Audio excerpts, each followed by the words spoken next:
Gotta put it on the wax. Real soldiers, way out the on the battlefield. Life is a journey and I'm gonna chart it. The sky is the limit. Get a youth free. What's going on, YouTube? It's your boy moneymarkj back with another video. And this video is going to be about the sump for the 150-gallon reef tank that I'm currently setting up. But before I get into this video, man, shouts out to everybody who's been subscribing. I do appreciate it, guys. Thank you guys for subscribing. For all of you who are viewing the videos for the first time, comment, rate, subscribe. You know what I'm saying? Throw a thumbs up if you can. Like I said, do appreciate everybody.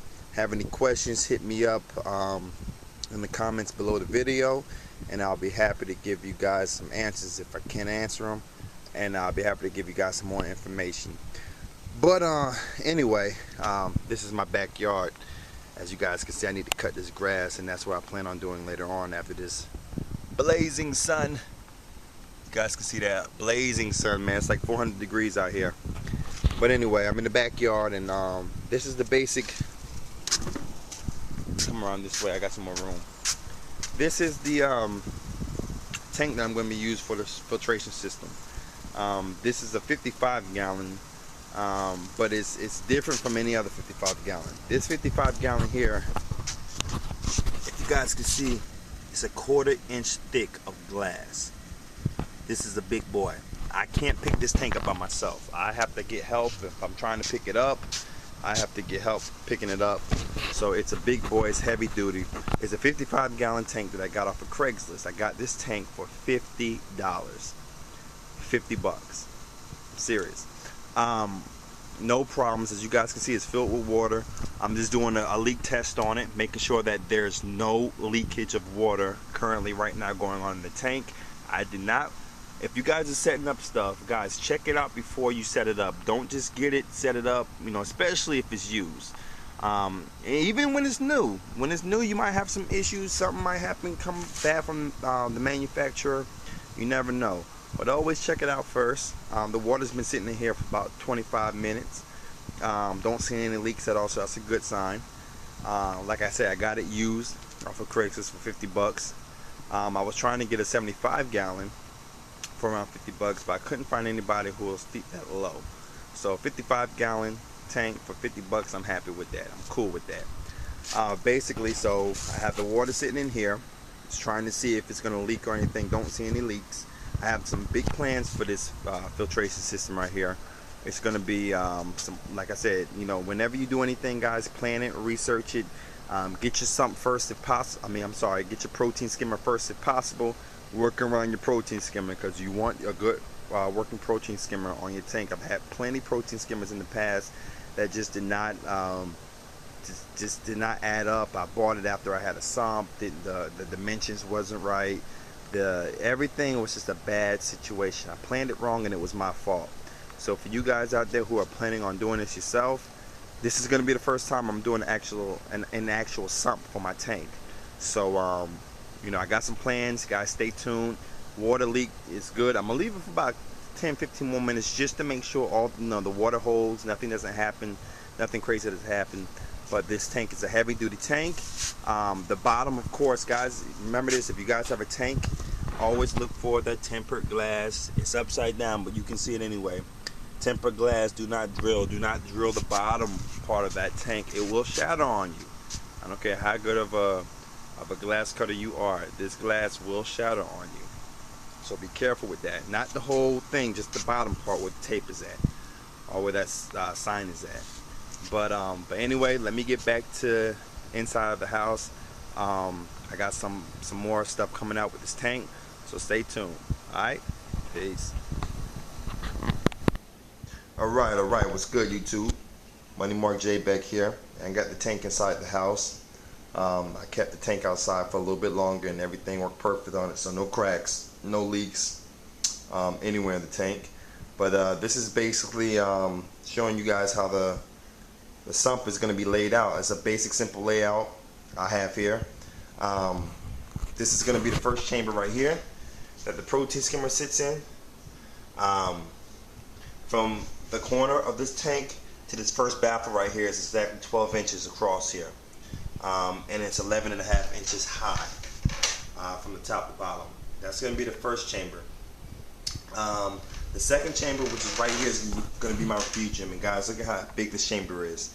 This chamber from this end to this end is 24 inches.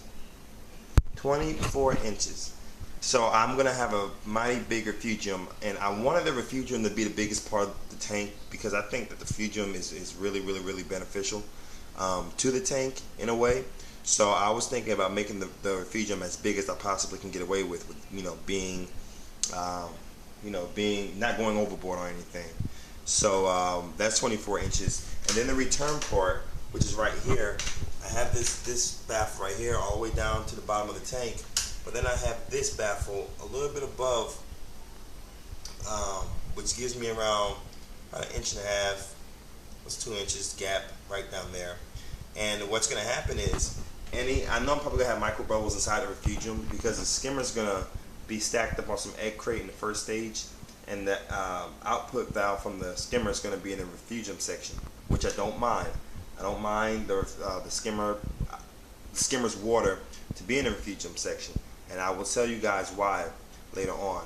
But there might be some bubbles, and there will probably be some bubbles inside the Refugium section, but as the water passes through, I'm going to have these little sponges and some filter pads in this stage. And this stage right here is going to be thick enough to where I can put some carbon. I'm not going to have the phosphate reactor running on this tank. I'm going to go without the phosphate reactor. I'm just going to run carbon, the Chemi Pure Elite, in the bag, probably like two bagfuls in this chamber right here. And I want to go the easiest way I could with this sump. I didn't want to go overboard and try to get some, I could have designed it like that, but sometimes simple is easier. You know what I'm saying? I'm the type of guy, keep it simple as long as it's, as long as it works, and as long as I have everything, working in the sump and everything good. That's all I'm concerned about. So this last stage from this first baffle right here onto the end is 12 inches also. So this stage is 12 inches, this stage, the Refugium stage, is 24 inches, and this stage is 12 inches. And everything works good. I've already fitted the skimmer in there. But what I'm going to be doing is gluing the acrylic pieces to the glass. And these acrylic pieces are a 1/4 inch thick acrylic. I went with the extra size, the biggest size I can get, because I didn't want the acrylic pieces to bow, to bend, or to break. I've seen people something before to where the baffles are shaped like a rainbow. You know what I'm saying? They're just bent, and I didn't want that. So I got the thickest pieces I can get, and I also will be using this stuff right here, which is called Loctite. This is clear silicone, which is what I want. I didn't want the white silicone. It looks sloppy. You know what I'm saying? I don't like that look. And this stuff is waterproof sealant, and it's also aquarium safe, as you can see right there. Aquarium safe, so it's safe for aquariums. I won't kill any fish, but I got me a little, just a little bit of this stuff. I'm gonna see how it works. Never really never used it before, because this is my first time, building a sump or doing a sump myself. So I'm gonna be using this stuff, and I'll give you guys a look over the Refugium here real quick on the sump. Real simple design. I did have lows at first cutting my baffles, but I don't know, man. I got something against these big hardware stores like Lowe's and Home Depot, and I mean, nothing against them at all. I go to these places, but I mean, guys, you're better off going to somebody who actually specializes in the cutting acrylic. And there's a place over here by my house called New Wave Acrylics. Big shouts out to them. They actually cut the acrylic to the pieces that I needed to be cut to. Lowe's, give me excuses, or first thing they said when I brought some pieces in there, oh, we can't cut that. And I'm like, yes, you can. I bought these pieces here, and they actually had to look and see that they had the size there. It's really bad nowadays. You go places and people just all of a sudden they just want to tell you no for some reason, because they don't want to have to do any extra work, and I've gotten tired of it. So anyway, if you guys are actually doing anything with do-it-yourself projects or whatever, try to go to a spot or a place to where they actually do or they specialize in whatever you're needing to be done. You know, I'll go to Lowe's and Home Depot for my stand because they have wood. I think that's where they specialize in mostly. But I mean, the place. I mean, Lowe's and Home Depot are too big to be, you know, focusing on some things, which I think acrylic cutting, you know, they're really, you know, they lack in the area. But anyway, just my opinion. That's all. But anyway, let me go ahead and get to work. And I'll show you guys how I glued this these acrylic pieces to the glass. All right, y'all stay tuned. Peace. Never you deny the truth is the rule, rather never fall.